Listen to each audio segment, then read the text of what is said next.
A'udzu billahi min syururi anfusina wa min sayyiati a'malina may yahdihillahu fala mudhillalah wa may yudlil fala hadiyalah asyhadu an la ilaha illallah wahdahu la syarikalah wa asyhadu anna muhammadan abduhu wa rasuluhu amma ba'd.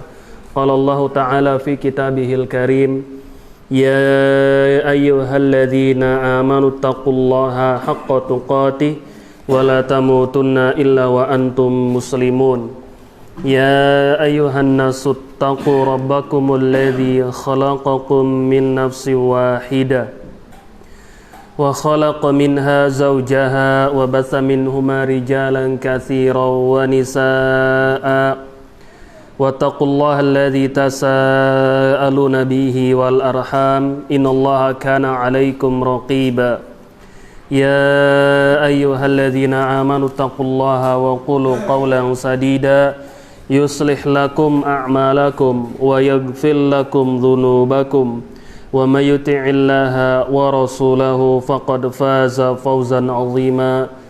Amma ba'd, fa inna asdaqal hadithi kitabullah wa khairal hadi hadi Muhammadin sallallahu alaihi wa ala alihi wa sallam wa syarrul umuri muhdatsatuha fa inna kulla muhdatsatin bid'ah wa kulla bid'atin dhalalah wa kulla dhalalatin finnar.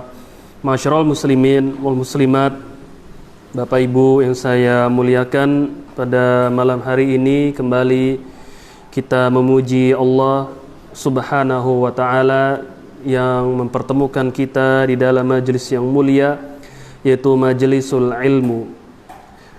Pada malam Rabu ini atau hari Selasa, seperti biasanya kita membacakan hadis-hadis Nabi yang mulia sallallahu alaihi wasallam yang dirangkum atau ditulis oleh Al-Imam An-Nawawi rahimahullahu taala. Semoga Allah merahmati beliau.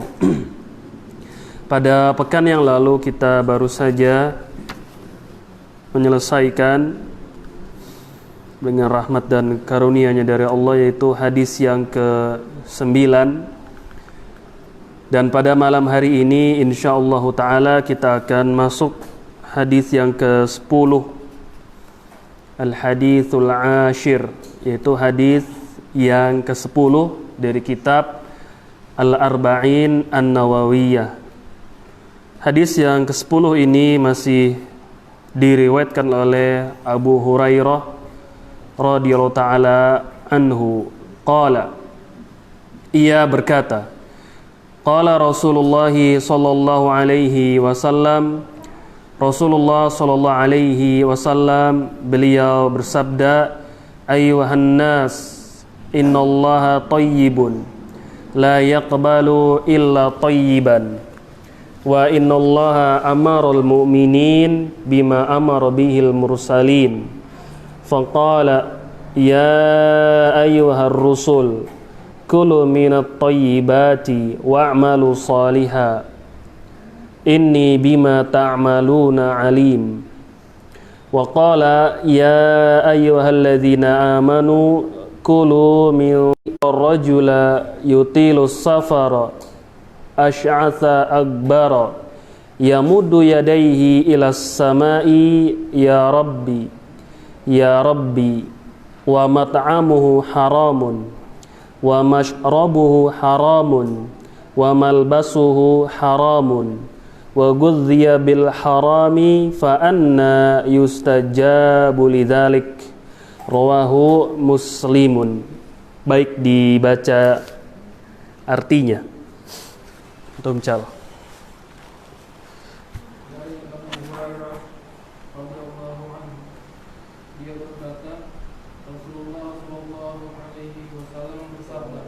Salam. Sesungguhnya Allah Ta'ala itu baik, tidak menerima kecuali yang baik. Dan sesungguhnya Allah memerintahkan orang beriman sebagaimana Dia memerintahkan para Rasulnya.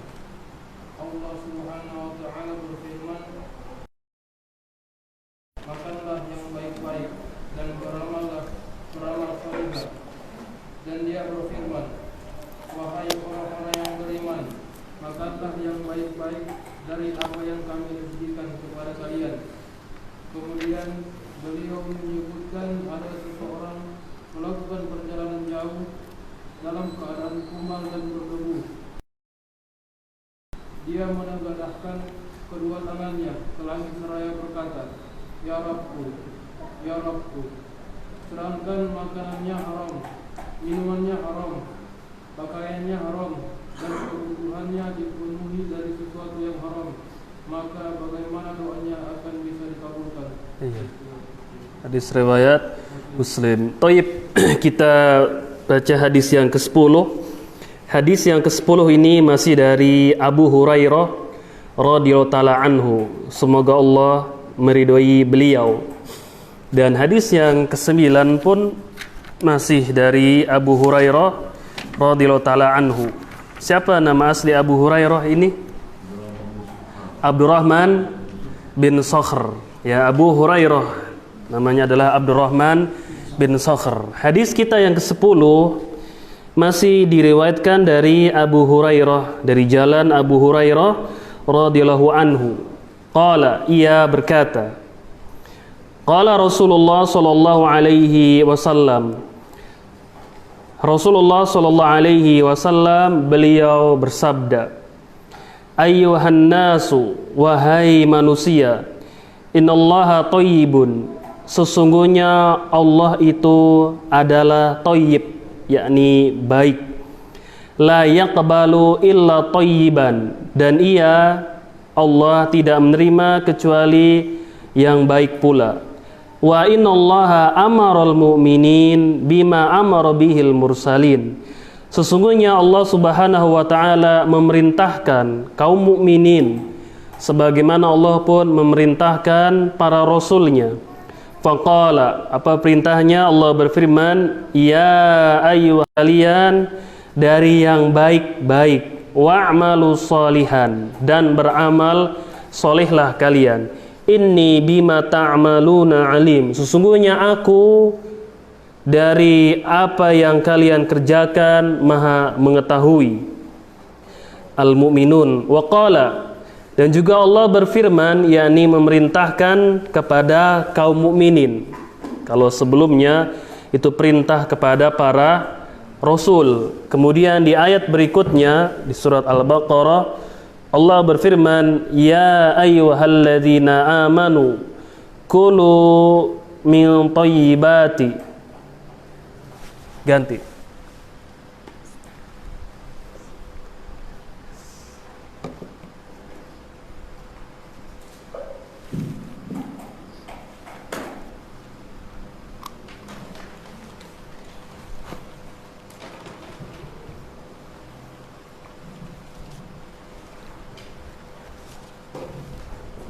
Baik, kita lanjut baca terjemahnya. Di ayat berikutnya Allah berfirman memerintahkan orang-orang yang beriman. Wahai orang-orang yang beriman, kulu min thayyibati ma razaqnakum, makanlah oleh kalian dari yang baik-baik dari apa yang telah kami rizkikan kepada kalian. Thumma dzakara ar-rajula yutilus safara. Kemudian Nabi yang mulia sallallahu alaihi wasallam beliau menyebutkan tentang seseorang yutil as-safar, yakni melakukan safar, perjalanan, dan dia safar ini panjang, jauh. Ash'atha akbar, bajunya atau rambutnya itu kumal. Kumal itu berarti kotor, karena perjalanan di masa itu secara umumnya ketika mengadakan perjalanan jauh pastinya akan ada perubahan ketika keluar dari rumah di tengah perjalanan dan sampai di tempat tujuannya. Ash'atha akbar, yaitu dia dekil, kumal, kotor rambutnya, yakni bajunya. Yamudu yadaihi ilas sama, kemudian orang tersebut membentangkan kedua tangannya ke atas langit. Ya Rabbi, seraya berkata, ya Allah, ya Rabbi, ya Allah. Wa mat'amu haram, sedangkan dia berdoa makanannya haram. Wa mashrabuhu haramun. Kemudian minumnya haram. Wa malbasuhu haramun, yakni baju yang dia pakai dari yang haram. Wa gudziya bil haram, dan dia diliputi, yakni dipenuhi segala sesuatunya dari yang haram. Fa anna yustajabu lidzalik, lalu bagaimana doanya itu akan dikabulkan. Hadis ini dikeluarkan oleh Al-Imam Muslim. Bisa tolong kecilin kipas anginnya, Pak Wahyu?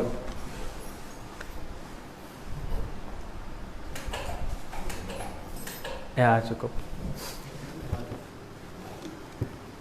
Taib, kita baca di sini tadi sudah dibacakan hadis yang ke-10 tentang bahwasanya Allah Subhanahu wa taala memerintahkan orang-orang yang beriman sebagaimana Allah memerintahkan kepada para rasul. Tadi sudah kita sebutkan hadis ke-10 ini masih dari jalan Abu Hurairah radhiyallahu taala anhu, Abdurrahman ibnu Sakhrin, karena banyak hadis-hadis diriwayatkan dari jalan Abu Hurairah radhiyallahu taala anhu. Seperti hadis yang sebelumnya yang nomor 9 masih dari jalan Abu Hurairah.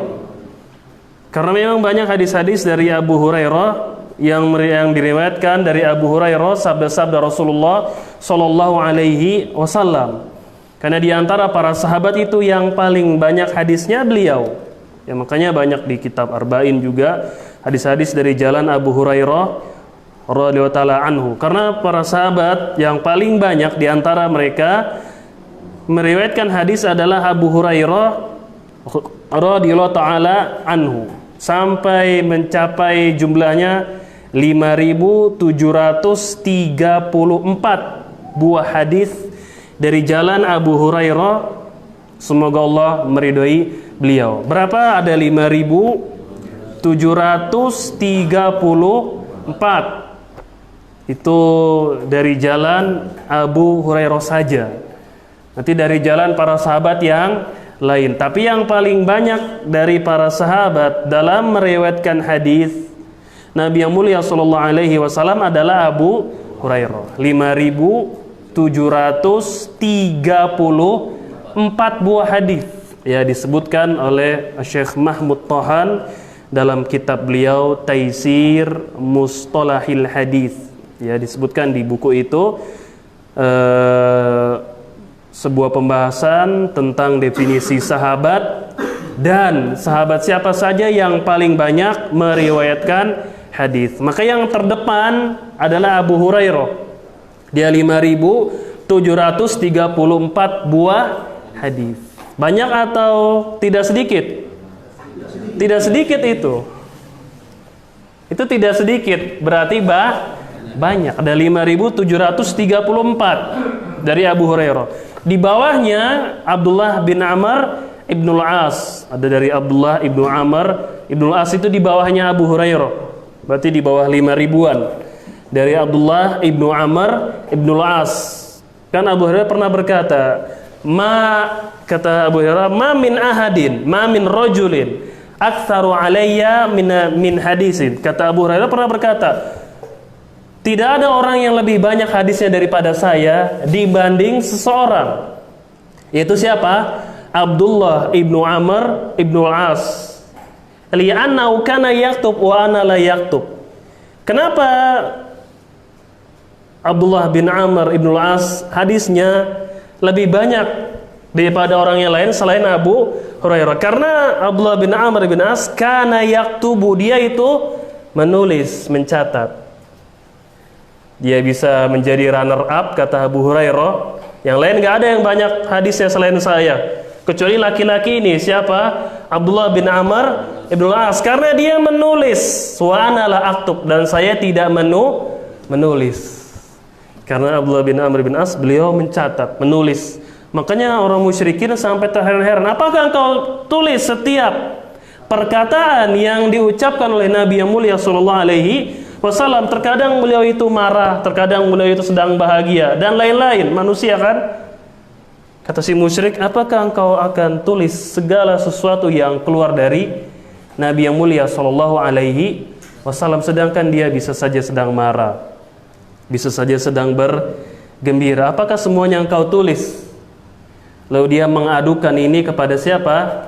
Nabi Muhammad sallallahu alaihi wasallam diadukan perkataan orang musyrik ini.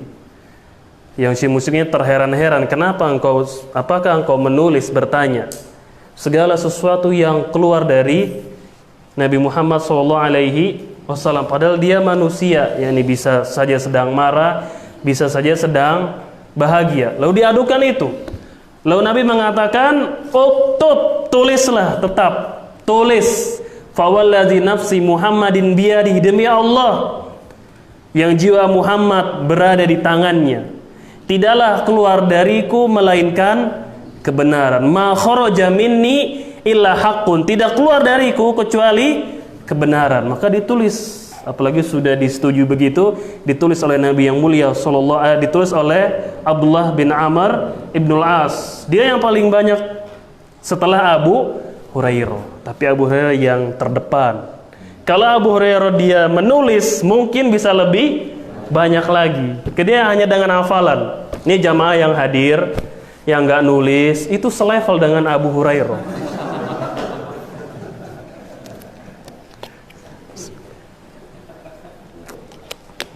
Ya, ini selevel. Karena mengandalkan apa namanya? Hafalannya kuat. Kalau yang nulis ini kelas-kelas Abdullah bin Amr bin As, yang nggak apa namanya, hafalannya nggak terlalu kuat. Ya? Ada. Apalagi kalau ngandelin ini. Ya, ngandalkan live streaming, sudahlah nggak apa-apa, nggak hadir. Kecuali lagi darurat, sakit dan lain-lain, bisa menjadi pembantu. Tapi kalau ngandelin ini, itu nggak ada. Tradisi orang menjadi ahli ilmu dari beginian nggak ada. Nggak ada ulama itu dari Google, nggak ada. Bener, nggak ada ulama itu jadi orang jadi alim dari googling, nggak ada. Sebagaimana nggak ada orang itu jadi ahli ilmu dari YouTube, nggak ada. Majelisnya majelis apa namanya? Majelis YouTube. Ya, nonton di rumah sambil makan nasi goreng, senderan, enak bener. Ingin mendapatkan ilmu dari yang seperti itu, nggak ada. Makanya syiar para ulama, mereka mengatakan la yanalul ilmu birohatil jism. Tidak akan mendapatkan ilmu seseorang yang santai-santai. Tahu nggak santai-santai? Selonjoran sambil di kasur dengerin apa? Kajian begitu, nggak ada. Dapat ilmu dari begitu. Kalau ingin mengisi waktu, masih kita katakan boleh, silakan. Mengisi waktu ingin lebih bermanfaat, ya silakan dengarkan kajian-kajian yang bermanfaat. Tapi kalau mengandalkan ilmu dari situ nggak akan dapat. Ketika baru mulai setel 2 menit anak nangis. Baru setel 2 menit ada apa lagi misal. Banyak yakni penghalang. Mati lampu. Tapi kalau hanya mungkin pembantu ketika tidak hadir, ada safar atau sedang sakit, ingin tidak ingin ketinggalan dari pelajaran yang sedang berlanjut, boleh silakan. Tapi enggak lah, sudah ada live streaming kok, enggak usah datang. Tidak usah datang. Padahal hadisnya gimana? Wa majtama'a qaumun fi baitin min buyutillah. Tidaklah sebuah kaum berkumpul di satu rumah dari rumah-rumah Allah. Hadisnya man salaka thariqan, siapa yang jalan keluar menempuh sebuah jalan untuk menuntut ilmu. Makanya di Sahih Bukhari ada, kita jadi sono-sono kan. Makanya di Sahih Bukhari ada bab rihlah fi thalabil ilmi. Rihlah, mengadakan perjalanan untuk menuntut ilmu. Kita kembali. Jadi jangan ngandalin seperti ini. Ya, entar baterainya ini habis bentar lagi. Mati yang di rumah nggak bisa lihat. Tadi dari Abu Hurairah, masih dari jalan Abu Hurairah radhiyallahu ta'ala anhu. Qala, ia berkata, qala Rasulullah sallallahu alaihi wasallam, Nabi yang mulia sallallahu alaihi wasallam beliau bersabda, ayuhan nas, wahai manusia, innallaha thayyibun, sesungguhnya Allah itu baik. Maksud baik di sini, Allah itu baik adalah munazzahun an kulli an-naqais wal uyub. Maksud Allah itu baik di hadis ini adalah bahwasanya Allah itu suci dari sifat-sifat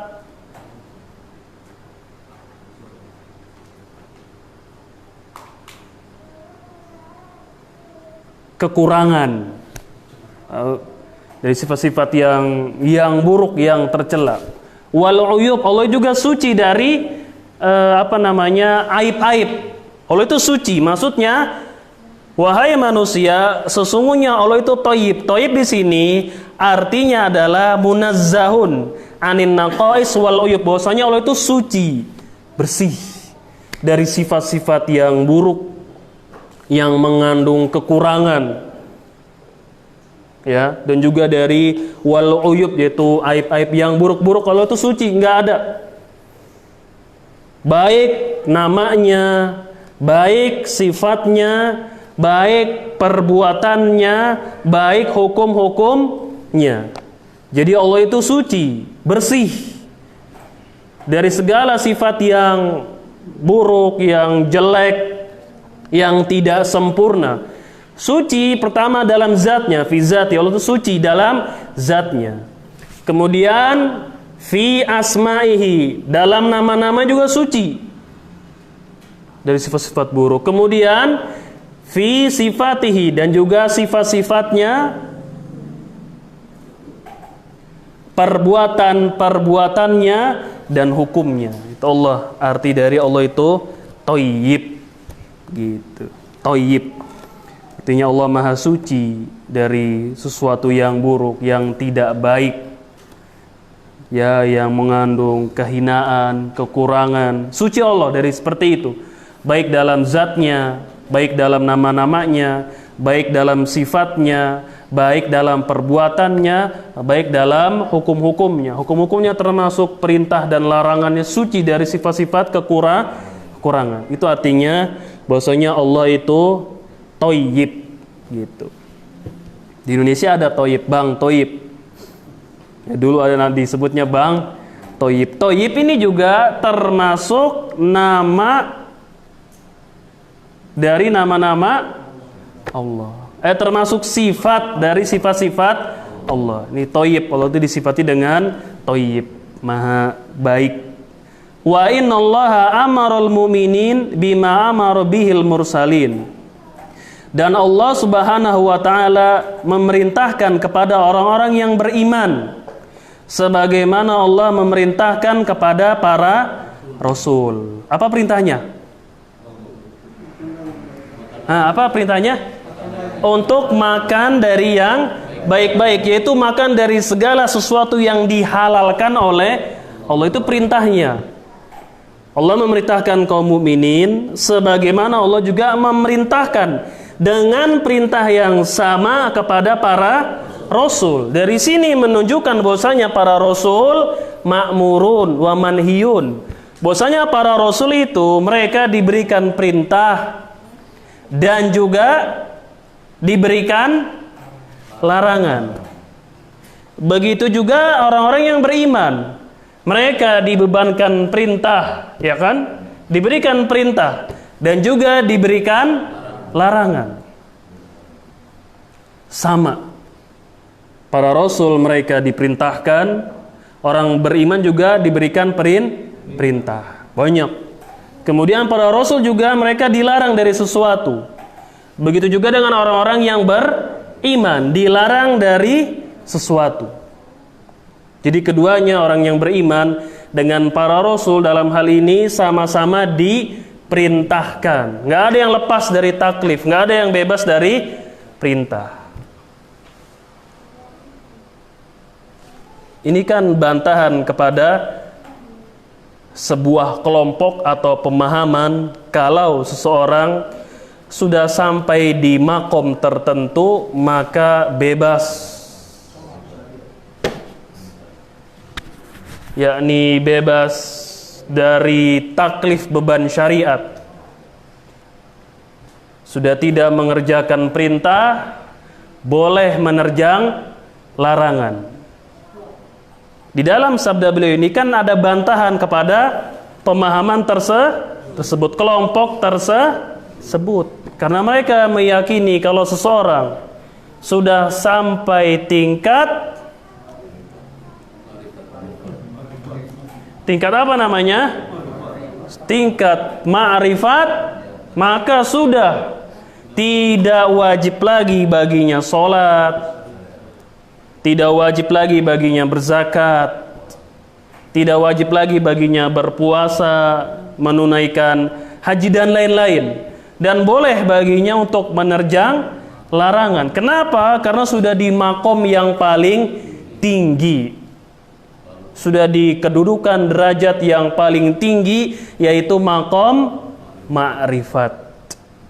Makanya sudah bebas. Lalu dibawakan dalilnya di surat Al-Hijr. Apa Allah katakan di surah Al-Hijr, akhir surah Al-Hijr? Ini dalil yang dipakai oleh mereka untuk mendukung pendapatnya. Wa'bud rabbaka hatta ya'tiyaka al-yaqin. Lalu mereka membawakan ayat, beribadahlah kepada Rabbmu sampai datang keyakinan. Kalau sudah yakin akan adanya Allah, sudah tidak wajib lagi beribadah. Karena di ayat itu Allah katakan wa'bud rabbaka hatta ya'tiyakal yaqin. Beribadahlah kepada Rabbmu sampai datang kepadamu keyakinan. Kata mereka, tafsir-tafsir sesat mereka ini mengatakan kalau begitu, kalau seseorang sudah yakin, berarti tidak wajib lagi beribadah. Sudah sampai makom yang tertinggi ini, ma'rifah betul-betul kepada Allah, sudah tidak wajib lagi beribadah. Karena di ayat itu Allah perintahkan kita beribadah sampai datang keyakinan. Kalau sudah datang itu keyakinan, berarti kata mereka sudah tidak wajib lagi beribadah. Betul tidak? Tidak, jangan dibilang betul. Betul tidak? Tidak, salah. Padahal keyakinan di situ artinya adalah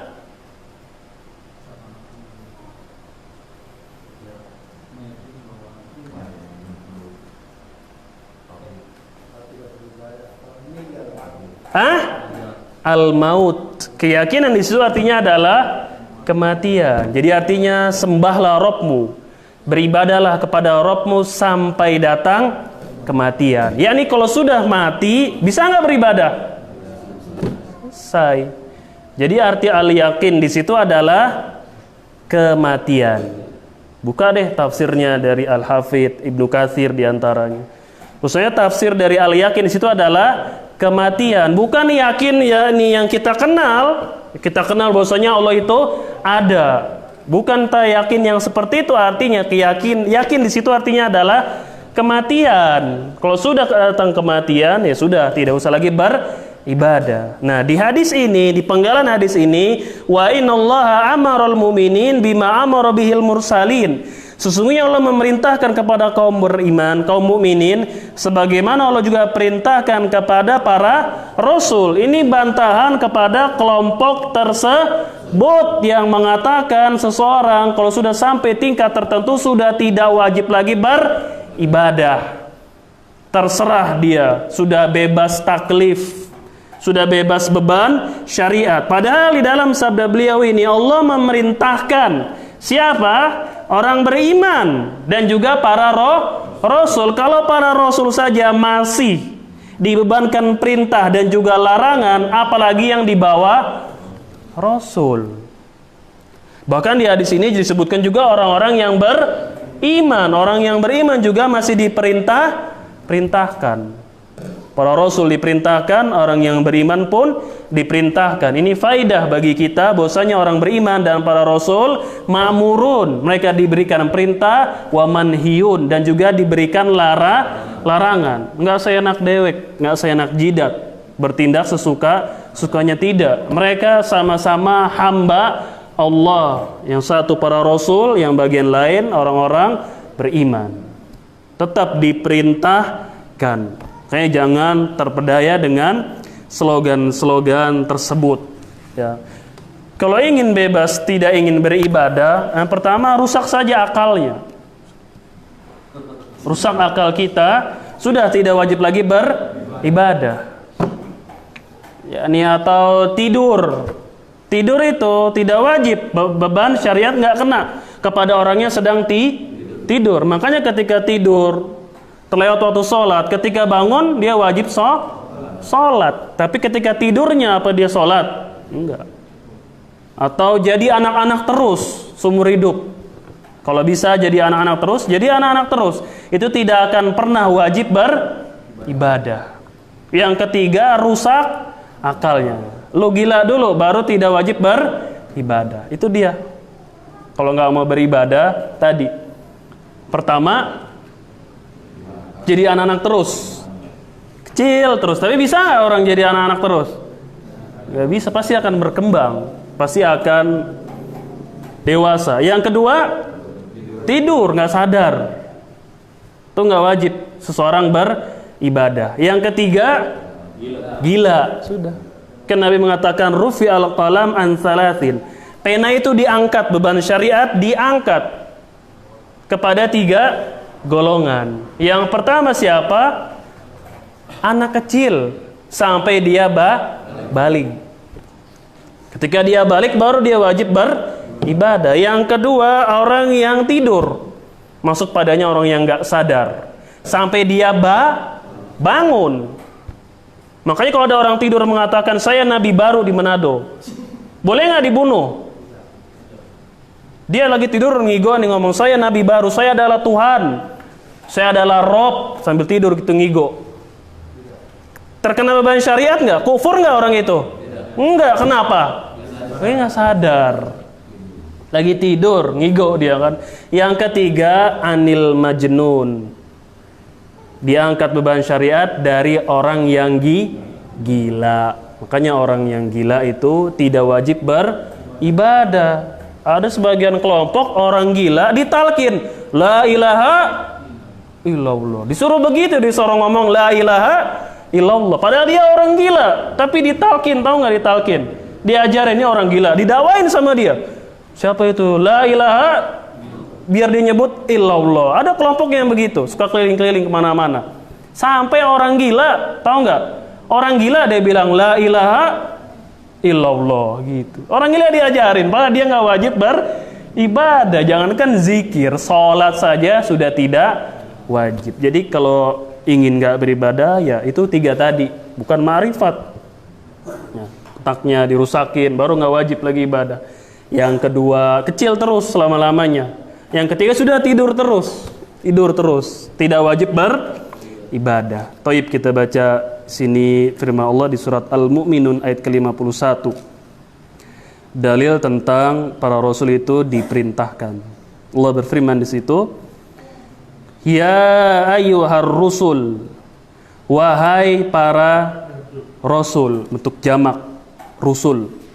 Kalau bentuk mufradnya, tunggalnya rasulun.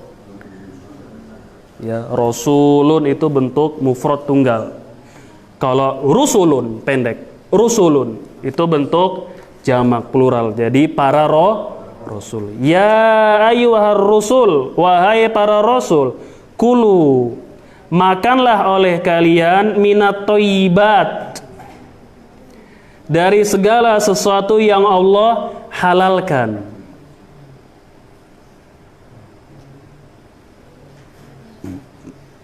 Wa'malu sholihan, dan beramal solehlah kalian. Sesungguhnya aku dari apa yang kalian kerjakan maha mengetahui. Di ayat ini perintahnya apa? Diperintahkan Rasul untuk makan dari makanan yang baik, yaitu segala sesuatu yang Allah halalkan, silakan itu dimakan. Itu perintahnya. Cukup sampai situ perintahnya? Nah, apa? Wa'malu sholihan. Kemudian beramal soleh. Lalu kalian beramal soleh. Makanlah dari segala sesuatu yang sudah dihalalkan oleh Allah dan beramal solehlah.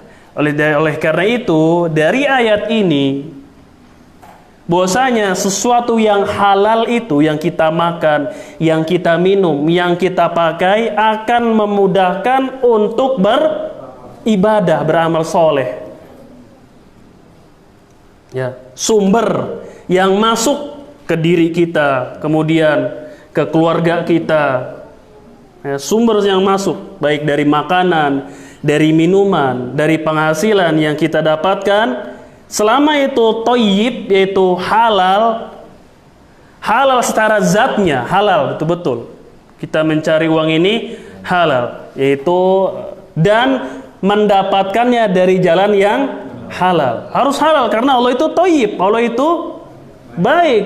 Dia tidak menerima illa thayyiban, kecuali hal yang baik. Nah, di sini para rasul diperintahkan untuk memakan yang baik dan beramal solihlah. Nah, sebagian ulama mengatakan bahwasanya sumber yang kita makan, segala sesuatu yang kita makan, yang kita minum, yang kita pakai, kemudian nafkah yang kita berikan kepada anak dan istri, selama itu dari jalan yang halal, pertama pekerjaannya halal dan mendapatkan uang itu dari jalan yang halal, maka akan memudahkan seseorang untuk beribadah.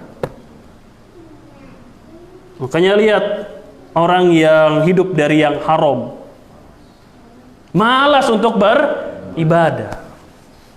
Dia tumbuh dari yakni daging yang haram, dari sumber yang haram. Maka jangan salah kalau mereka itu malas atau sulit untuk beribadah.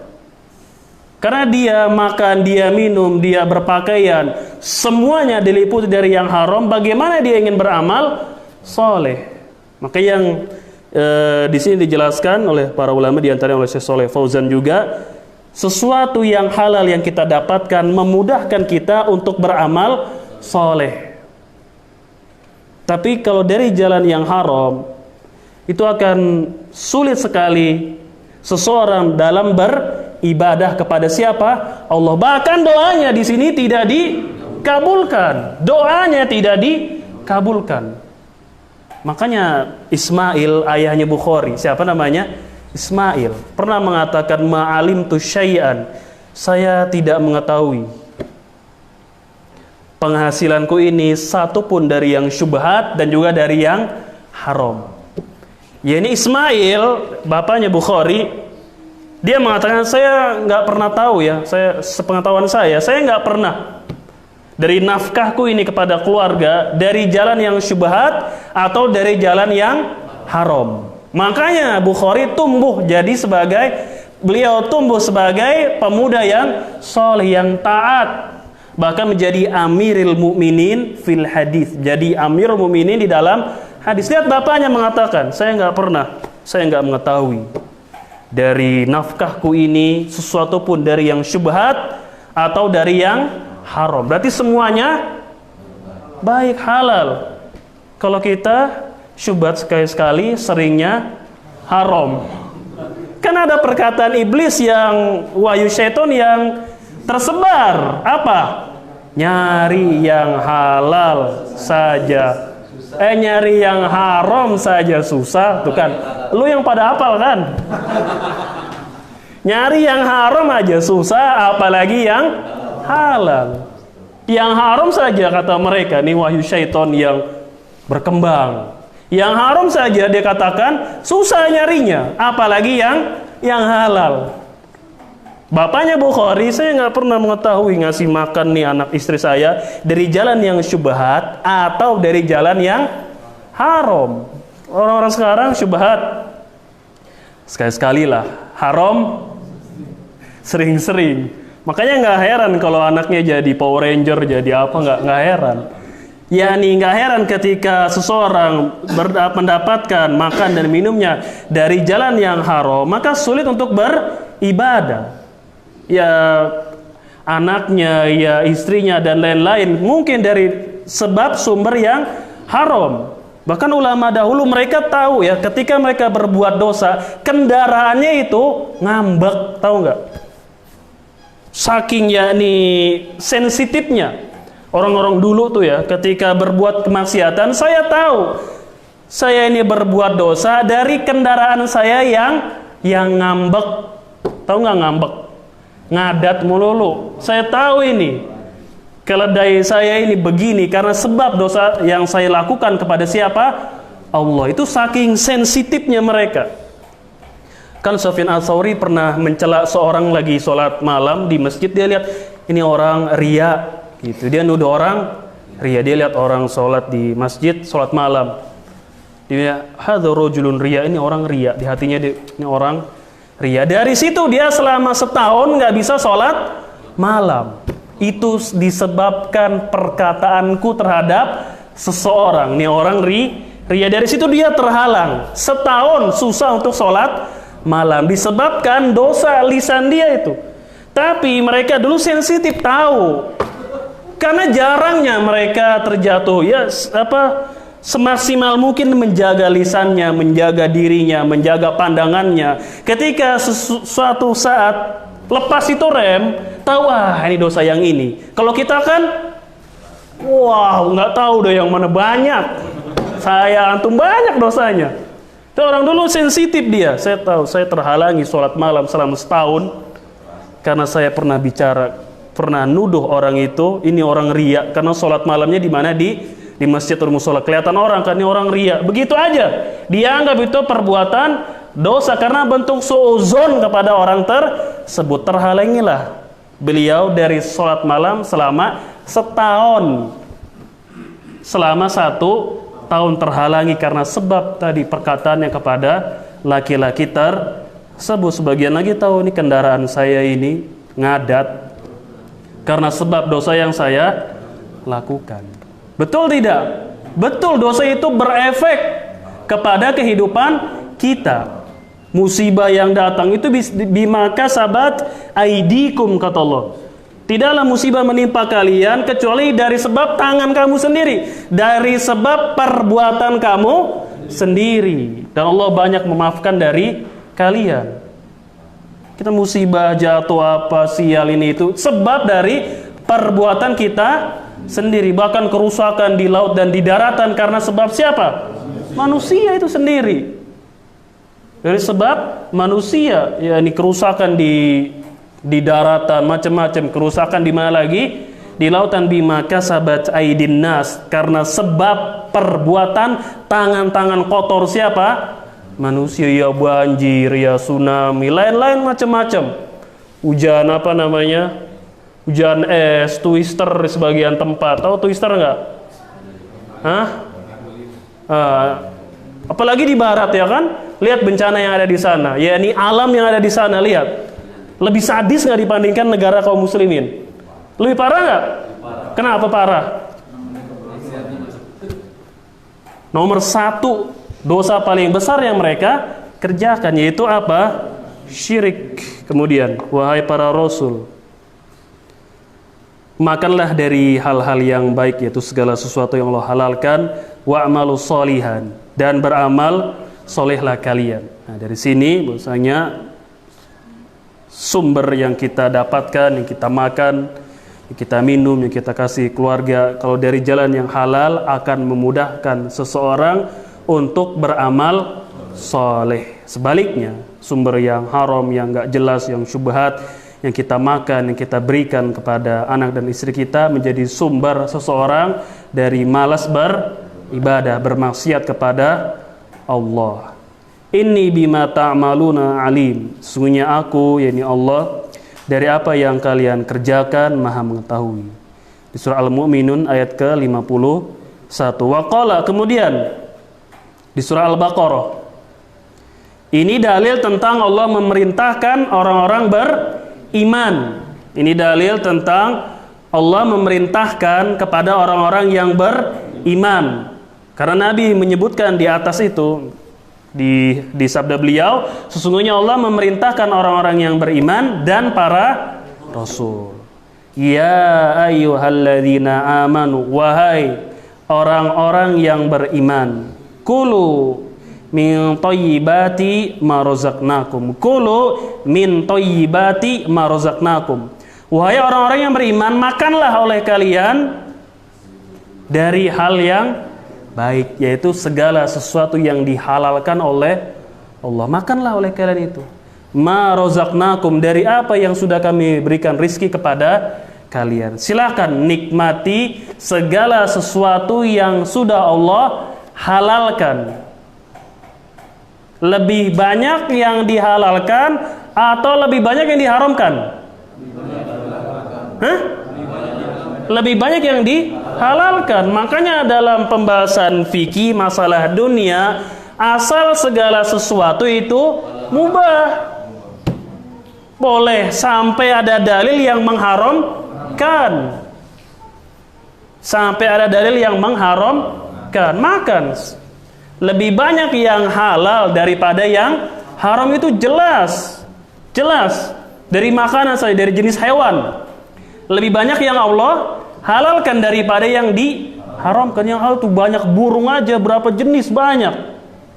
Ikan saja beberapa jenis, banyak. Ayam-ayaman itu saja berapa jenis, banyak. Halal tidak halal. Kambing saja dengan berbagai macam spesies dan jenisnya. Ada kambing Jawa, ada bandot, ada domba, lain-lain lah. Ada lagi mirip-mirip rusa, itu kan halal. Lebih banyak yang Allah halalkan daripada yang Allah haramkan, jelas. Karena dunia yang tempat tinggal kita. Dan semua itu diberikan oleh Allah untuk membantu kita dalam rangka beribadah. Sudah dimudahkan. Sudah dimudahkan semuanya, gampang. Dalam rangka memudahkan kita untuk beribadah. Makanya wa ma khalaqtul jinna illa liya'budun.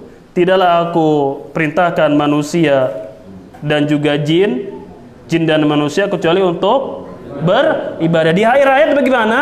Innallaha war-razzaq dzul quwwatil matin. Sesungguhnya Allah yang Maha memberikan rizki lagi Maha kuat.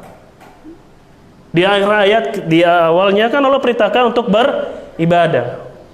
Ma uridu minhum min rizkin. Kami tidak menginginkan rizki dari ibadah mereka, enggak. Dan kami pun dari ibadah mereka tidak ingin diberi makan oleh mereka. Allah katakan innallaha war-razzaq. Allah yang Maha memberikan rizki. Di awal ayat diperintahkan untuk beribadah. Rizkinya disediakan. Semua gampang sudah. Dalam rangka taat kepada siapa? Allah. Dan di ayat ini antum lihat, Allah katakan makanlah dari yang halal itu. Kemudian diperintahkan untuk beribadah. Jadi dari makannya kalian itu agar memudahkan kalian untuk beribadah. Makanya makan itu bisa berpahala kalau diniatkan untuk beribadah. Dan Allah membolehkan kita yakni bersenang-senang, memakan, menikmati segala sesuatu yang Allah halalkan. Boleh. Ini juga membantah sebagian pemahaman atau kelompok yang menjauhi dirinya dari menikah, melarang dirinya dari berlezat-lezat terhadap wanita yang halal, istrinya. Ada ya yang mengharamkan atas dirinya beberapa jenis makanan, ada.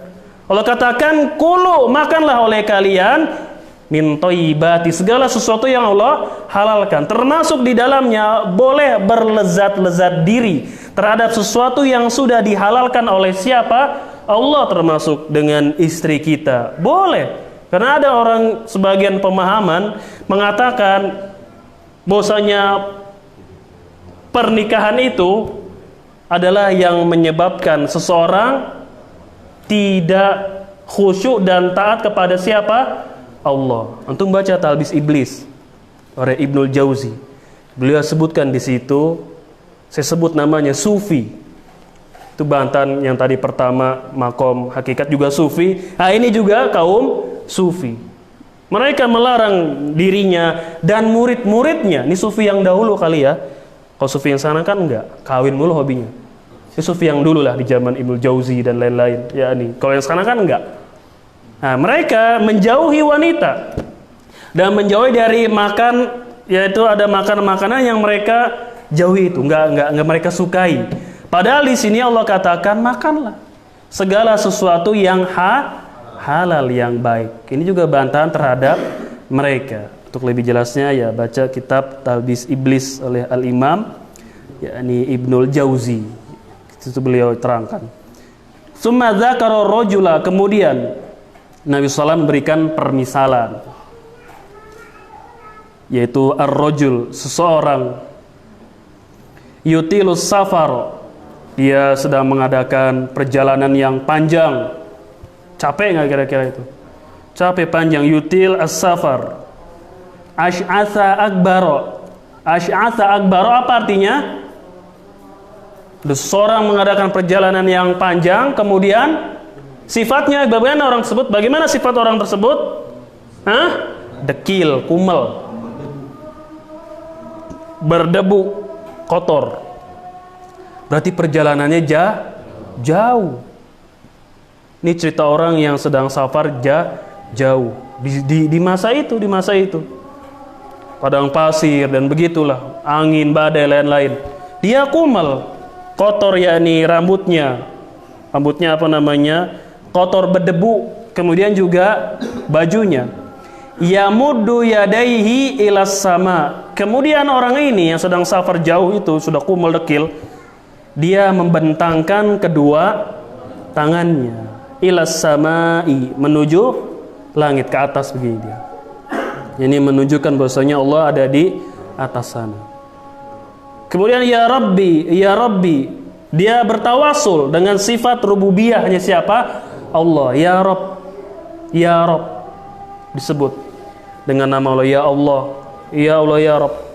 Wa mat'amu haram. Kemudian makanannya yang ia makan haram. Padahal dia sedang minta sesuatu, lagi berdoa kan, tapi makanan yang dia makan haram. Wa masyrabuhu, nggak berhenti di situ, minumannya juga haram. Wa malbasuhu, kemudian pakaian yang dia pakai haram. Wa ghudhiya bil haram, dia tumbuh, dia diliputi dari hal-hal yang diselimuti dari hal yang haram semuanya.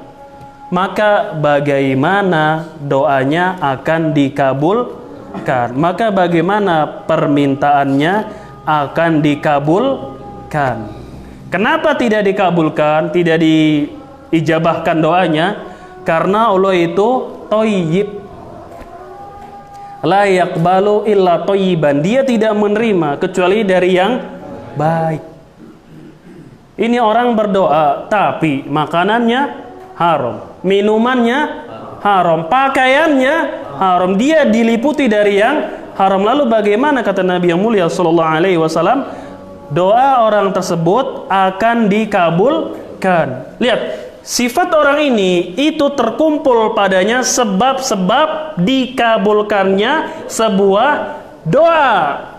Bahkan sebab-sebab ini yang paling dominan, dan kita nanti beradab ketika doa dengan sebab-sebab ini. Yang pertama apa? Sebab dikabulkan doanya orang ini. Sebenarnya sudah di atas angin, sebenarnya safar. Kita sudah sebutkan sabda Nabi yang mulia sallallahu alaihi wasallam, ada 3 doa yang pasti akan diijabah, la syakka fihinna, enggak ada keraguan di dalamnya.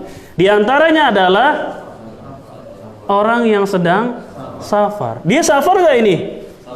Nah, dia lagi apa ini? Lagi safar. Ini sebab dikabulkannya doa. Yang kedua apa? Yamud yadaihi, mengangkat tangan. Secara asal berdoa itu mengangkat kedua tangan. Kecuali di tempat-tempat yang Nabi SAW berdoa tidak mengangkat tangan, maka kita juga tidak mengangkat tangan. Tapi secara asal bahwasanya berdoa itu mengangkat kedua tangan begini. Ini sebab dikabulkannya doa. Makanya dalam hadis innallaha hayyun karim, dalam hadis riwayat Abu Daud, Nabi SAW beliau bersabda, sesungguhnya Allah hayyun karim, maha malu dan maha pemurah. Dia malu dari seorang hamba ayyarfa yadaihi, mengangkat kedua tangannya ketika selesai berdoa tidak dikabulkan. Allah itu malu kalau ada seorang hamba mengangkat kedua tangannya. Di dalam hadis ini beliau bersabda yarfa yadaihi, Allah itu maha malu dan maha karim, dari seorang hamba yang mengangkat kedua tangannya minta, kemudian ketika selesai tidak dikabulkan, Allah malu, pasti akan dikabulkan. Yani dari hadis itu bahwasanya adab di dalam berdoa adalah mengangkat kedua tangan. Dan di kasus ini dia mengangkat kedua tangan enggak?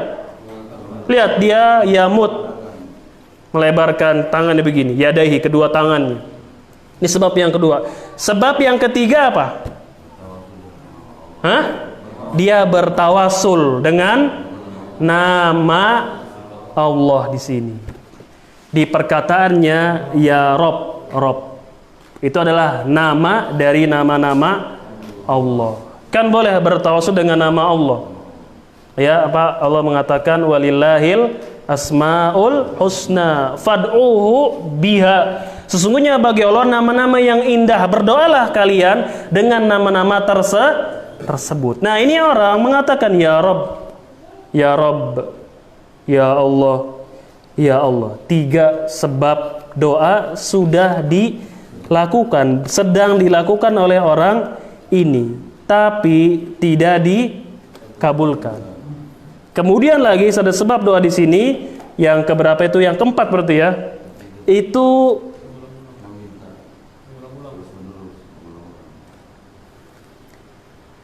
bajunya itu keadaannya tawadu, dia tuh rendah hati di situ kepada siapa? Allah, dengan merengek minta-minta, dan keadaannya itu sedang sulit, bukan di atas kesombongan. Terlihat dari bajunya kumal, kotor, berdebu, sedang susah dia ini.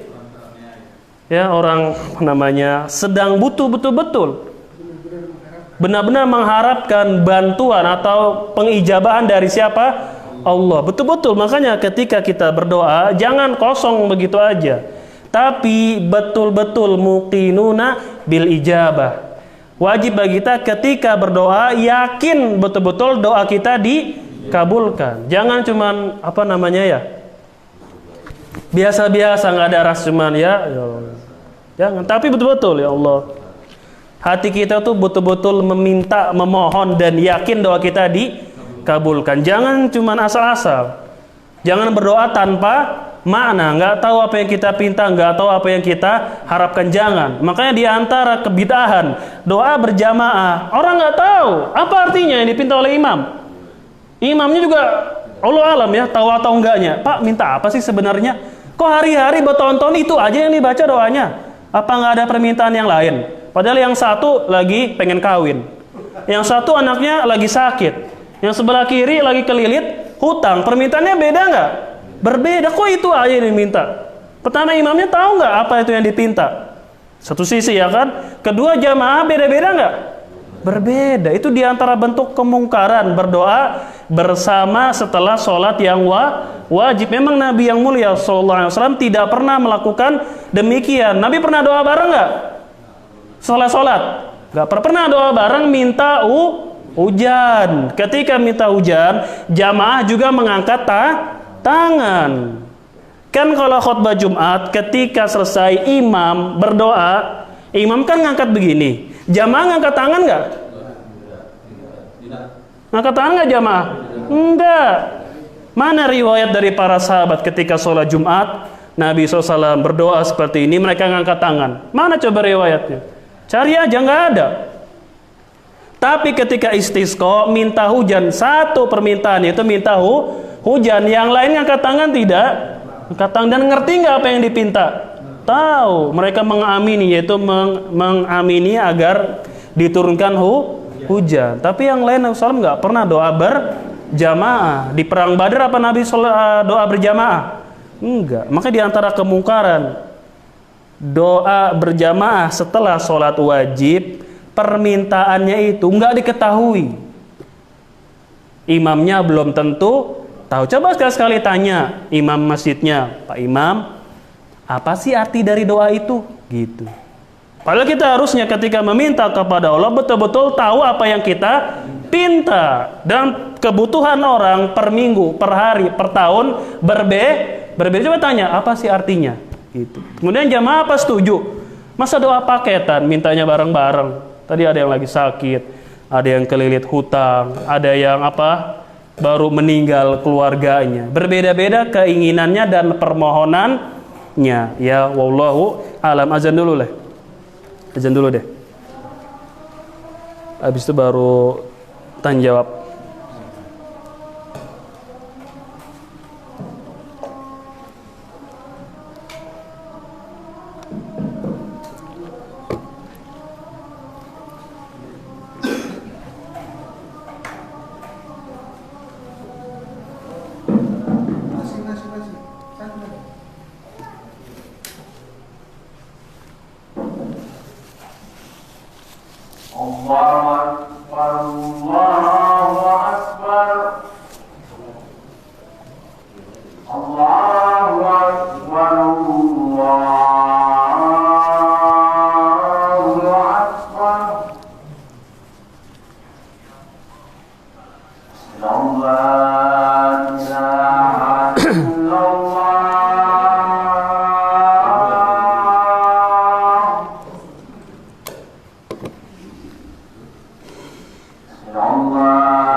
Bismillah wassalatu wassalamu ala rasulillah amma ba'd. Baik jemaah sekalian, tadi sudah kita bacakan matan atau teks dari hadis yang ke-10, hadis dari Abu Hurairah radhiyallahu taala anhu. Kemudian sudah kita kasih sedikit yakni keterangan atau makna secara global dari hadis kita yang ke-10 ini. Saya rangkum penjelasan tersebut dari beberapa buku yang kita miliki, lalu saya sampaikan tadi secara ringkas atau secara global saja ya, bagi antum yang ingin mendapatkan syarah atau penjelasannya lebih luas, silahkan yakni merujuk ke buku-buku yang mensyarah dari kitab Al-Arba'in An-Nawawiyah.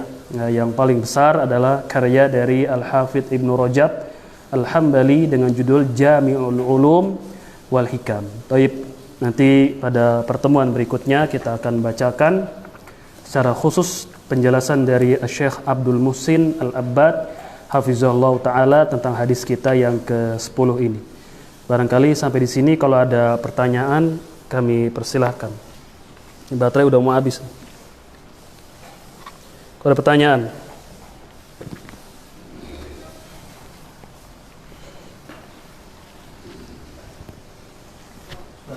Ya. Yang masalah hal-hal yang baik ini, kan di sini dikatakan apa yang baik akan diterima Allah, apa yang tidak baik tidak akan diterima. Bagaimana halnya yang sesuatu yang ibaratnya sama-sama dan nggak tahu ya apa ya susah sesuatu yang ibaratnya Dari harta berarti ya? harta. Betul. Kadang-kadang ada harta itu yang tidak dia tahu apa sebenarnya halal. Contoh halnya orang kita diberikan hadiah, tapi hadiah ini barangkali juga hadiah yang ibaratnya tanda kutip itu saja ada maksud dan sesuatu. Itu sifatnya kita hadiah. Nah gimana itu? Iya, itu sogok berarti itu. Ya itu yang kita bilang kadang kan kita bingung. Ini kan dia bilang sudah tidak masalah ini. Padahal kita ada keraguan di situ. Iya, enggak diterima.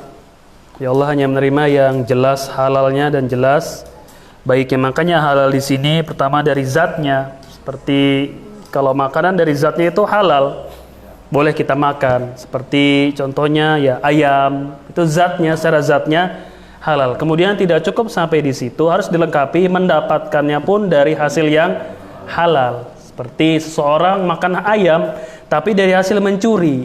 Ini tetap juga dihukumi sebagai makanan yang haram. Walaupun yang dia makan secara asal itu ayam halal, tapi ia mendapatkannya dari cara mencuri, maka jadi haram. Tadi hadiah itu masuk, apalagi sogok begitu, maka tidak akan diterima amalan-amalan yang demikian. Karena di sini Allah dikatakan tidak menerima baik dari amalan dan juga dari ucapan dan juga dari niat-niat kita. Tidak diterima oleh Allah kecuali dari jalan yang baik, dari jalan yang halal. Ya, wallahu a'lam. Pertanyaan yang lain? Ya, Pak. Bicara masalah tadi kenapa hadiah, dari mana menggunakan hadiah atau sogok? Karena biasa kan kita memberikan sesuatu karena hasil kerjanya, jadi apakah itu bentuk sogok atau bagaimana? Iya, tergantung niatnya. Bagaimana kita, apakah ada udang di balik batu atau tidaknya. Kalau ada udang di balik batu, ya itu namanya sogok atau suap. Tapi kalau hanya sekedar hadiah, kan niatnya hanya untuk hadiah, nggak ada yang kita inginkan kecuali mengapresiasi kerjaan orang itu bagus. Ya, lain kalau seseorang sudah seperti di pemerintahan yang sudah jelas harganya berapa, biayanya berapa, lalu kalau ada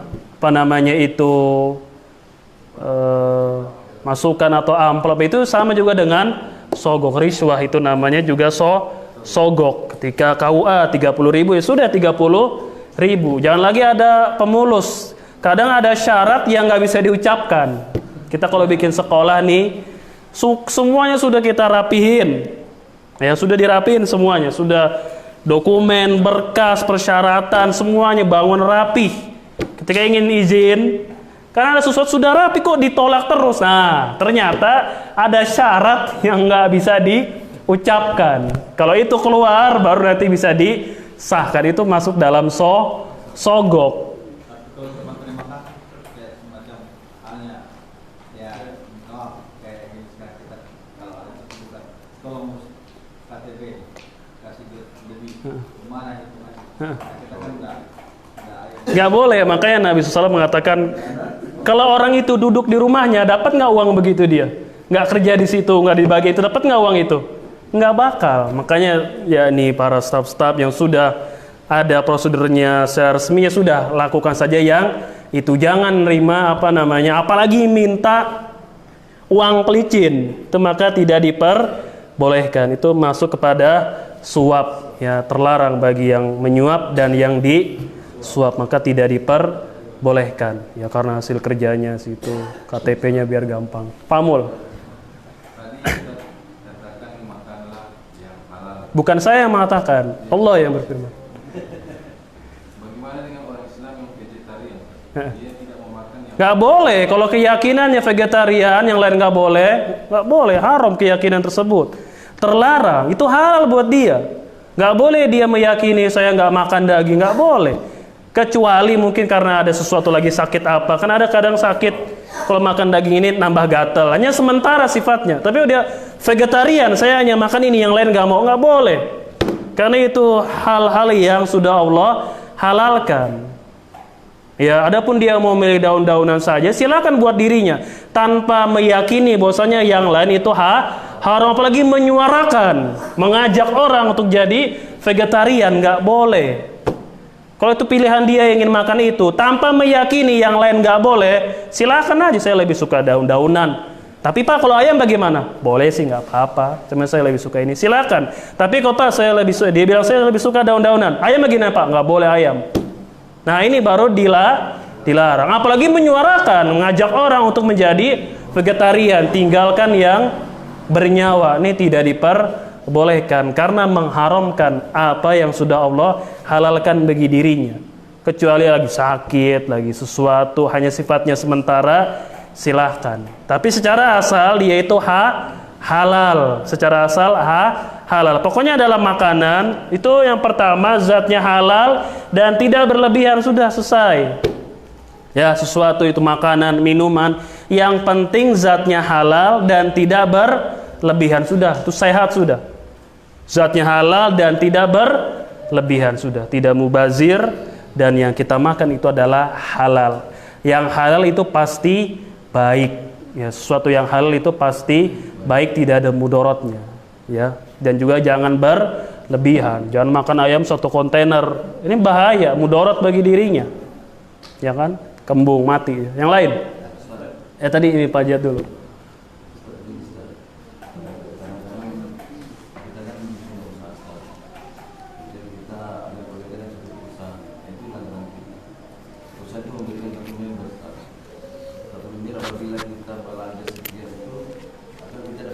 Waduh, wallahu alam, ini ekonomi.